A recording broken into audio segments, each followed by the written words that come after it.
तो हमको क्वेश्चन में कैलकुलेट करनी है नॉर्मलिटी कितने के लिए 100 mg पर 500 ml NaOH सॉल्यूशन के लिए। ठीक है, तो चलिए करते हैं कैलकुलेट हमारी नॉर्मलिटी। सबसे पहले हम क्या करेंगे, सबसे पहले हम फाइंड करेंगे हमारे ग्राम इक्विवेलेंट को NaOH के लिए। तो ग्राम इक्विवेलेंट क्या होता है, ग्राम इक्विवेलेंट का ये देखिए फॉर्मूला दे रखा है। ग्राम इक्विवेलेंट होता है हमारा molecular weight divided by acidity और बेसिसिटी।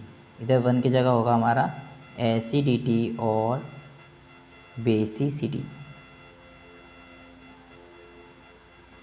ठीक है, ये हो गया हमारा ग्राम इक्विवेलेंट का फॉर्मूला। अब क्या होगा, जो हमारा NaOH है तो इसको हम डिसोशिएट करेंगे तो ये हो जाएगा हमारा Na+ OH-। तो हमारे जो NaOH है इसका मॉलिक्यूलर वेट होता है इसका 40 हो गया इसका मॉलिक्यूलर वेट। अब क्या होता है, डिवाइडेड बाय एसिडिटी और बेसिसिटी, तो ये प्लस साइन हो गया हमारा एसिडिटी, नंबर ऑफ H+ कितने हो गए, ये 1 हो गए। आप नंबर ऑफ OH- भी लिख सकते हैं, जो भी हमारा 1 ही है, तो दोनों में से आप कुछ भी लिख सकते हो। ठीक है, तो मॉलिक्यूलर वेट हो जाएगा हमारा 40 डिवाइडेड बाय 1, जो कि हो जाएगा हमारा 40 ग्राम। ठीक है, ग्राम इक्विवेलेंट हमारा आ गया है 40 ग्राम। अब हमको क्या करना है, हमको क्वेश्चन में दे रखा है नॉर्मलिटी कैलकुलेट करनी है 100 mg के लिए। तो 100 mg के लिए हमारा ग्राम इक्विवेलेंट क्या होगा, तो 100 mg के लिए हम ग्राम इक्विवेलेंट कैसे निकालेंगे, देखिए 1 ग्राम के लिए 1 ग्राम में हमारा कितना होता है, 1 ग्राम में होता है हमारा 1000 mg। ठीक है, तो हमारे 100 mg में कितना ग्राम होगा, वो होगा हमारा 0.1 ग्राम। तो ग्राम इक्विवेलेंट में क्या करेंगे हम, ग्राम इक्विवेलेंट हो जाएगा हमारा यहाँ पे वेट बाय मॉलिक्यूलर वेट, ये हो जाएगा हमारा ग्राम इक्विवेलेंट। तो अब जो हमारा वेट है वो है हमारा 0.1 ग्राम, और जो हमारा मॉलिक्यूलर वेट है वो हो गया हमारा 40 ग्राम। तो जब हम इसको सॉल्व करेंगे तो वो हो जाएगा हमारा 0.0025 ग्राम। तो ये हो जाएगा हमारा ग्राम इक्विवेलेंट। अब नॉर्मलिटी में हम नॉर्मलिटी के फॉर्मूले में इसको पुट कर देंगे। नॉर्मलिटी का फॉर्मूला है हमारा gram equivalent divided by volume of solution in litre. ये हो गया हमारा नॉर्मलिटी का फॉर्मूला।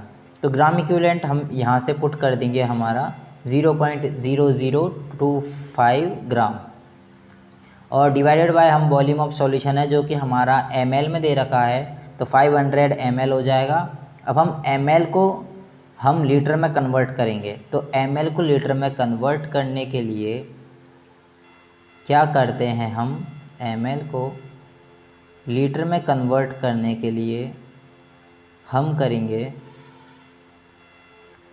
Divided by 1000। ठीक है, तो अब हमारा यहाँ पे क्या हो जाएगा, 500 डिवाइडेड बाय 1000 हो जाएगा, जो कि हमारा ऊपर जाके मल्टीप्लाई में बदल जाएगा। यहाँ पे दिखा रखा है ना, ये 1000 मल्टीप्लाई हुआ है, वो इसी वजह से हुआ है। तो यह हो गया आपके क्लियर। अब क्या होगा, जब हम इसको सॉल्व करेंगे तो हमारा आंसर आएगा 0.0050, जो कि हो जाएगी हमारी नॉर्मलिटी।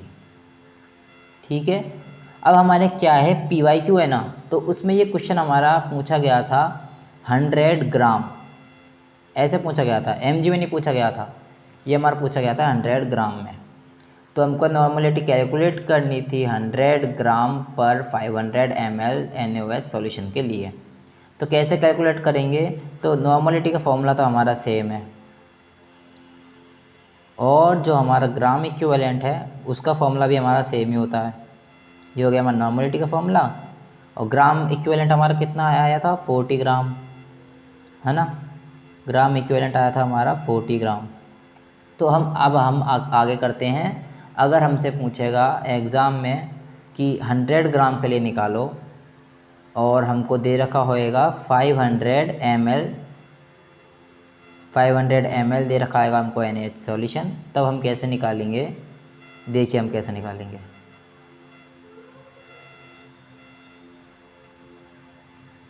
सबसे पहले तो हमको नॉर्मलिटी का फॉर्मूला याद होना चाहिए, जो कि होता है हमारा, नॉर्मलिटी होती है हमारी gram equivalent divided by volume of solution in litre, है ना। अब हम आगे क्या करेंगे, जो हमारा ग्राम इक्विवेलेंट है उसको निकालते हैं पहले तो ग्राम इक्विवेलेंट होता है हमारा weight divided by molecular weight. Molecular weight था हमारा 40 और जो वेट है वो हो गया हमारा 100 ग्राम। तो 100 ग्राम को हमको, वो तो ग्राम में ही है, तो इसको तो ऐसा तो है नहीं कि हमको mg को ग्राम में कन्वर्ट करना है।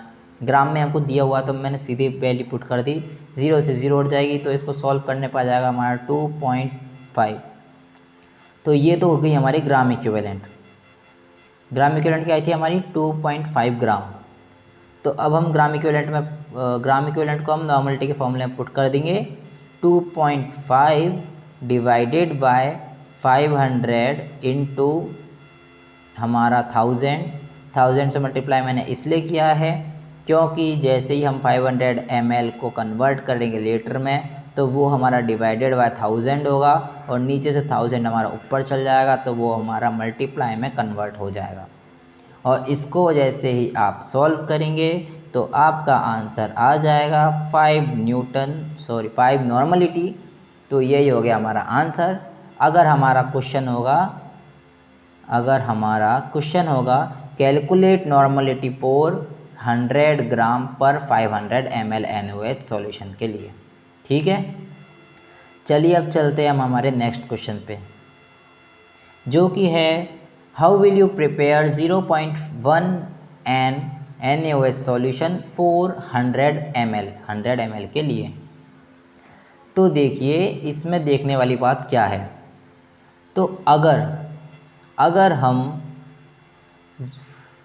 बात करें 1N की, तो for 1N take 40 gram NaOH।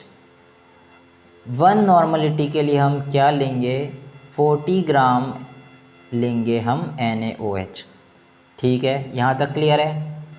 और हम फॉर प्रिपेयर्ड 0.1 NaOH सॉल्यूशन हम लेंगे कितना, 4 ग्राम NaOH, कितने में, 1000 ml में, ठीक है। यानी कि 0.1 N के लिए हमको चाहिए 4 ग्राम NaOH, ठीक है। 4 ग्राम NaOH सॉल्यूशन हमको चाहिए 0.1 N के लिए। और हमको क्वेश्चन में दे रखा है कि हमको प्रिपेयर करना है, कितना प्रिपेयर करना है, 0.1 N प्रिपेयर करना है NaOH इन 100 ml। तो हम एक और 0 कम कर देंगे जो कि हो जाएगी हमारी 0.4 ग्राम NaOH इन 100 ml। तो कैसे होगा ये हमारा, ये देखिए सबसे पहले तो हमको दे रखा है नॉर्मलिटी का फॉर्मूला, जो कि होता है हमारा equivalent weight divided by volume of solution in litre. तो हम क्या करेंगे, इक्विवेलेंट वेट है हमारा NaOH का, वो होता है हमारा 40 ग्राम। 40 ग्राम हो गया हमारा इक्विवेलेंट वेट ऑफ NaOH। अब हमारा 1N सॉल्यूशन के लिए हमको 40 ग्राम NaOH लेना पड़ता है। तो फिर हमको चाहिए, प्रिपेयर करना है हमको 0.1 N सॉल्यूशन। तो उसके लिए हम कितना लेंगे, 4 ग्राम NaOH लेंगे, कितने में, 1000 ml के सॉल्यूशन में।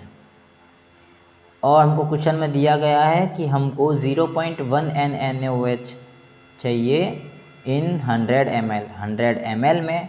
तो उसके लिए हमको लेना पड़ेगा 0.4 ग्राम NaOH इन 100 ml। ये क्वेश्चन थोड़ा ऐसा है जो आपको, मुझे लगता है कि समझ में नहीं आ रहा होगा, तो इसको मैं थोड़ा और अच्छे से आपको समझाने की कोशिश करता हूँ। तो देखिए, माना कि हमको 1N, जो हमारी 1N नॉर्मलिटी है, उसके लिए हमको चाहिए 40 ग्राम NaOH का सॉल्यूशन। और हमको क्वेश्चन में दिया हुआ है कि हमको 0.1 N दे रखी है, तो उसके लिए हमको कितना चाहिए होगा, 4 ग्राम NaOH का सॉल्यूशन चाहिए होगा। और जो हमारा 1000 ml के लिए हमको चाहिए था 4 ग्राम, लेकिन हमको क्वेश्चन में दिया गया है कि हमको तो 100 ml ही चाहिए, तो 100 ml के लिए हम इसको डिवाइडेड बाय 10 कर देंगे, जो कि हो जाएगा हमारा 0.4 ग्राम, और यही हो गया हमारा आंसर इस न्यूमेरिकल का। मिलते हैं नेक्स्ट क्वेश्चन के साथ, तब तक के लिए बाय बाय।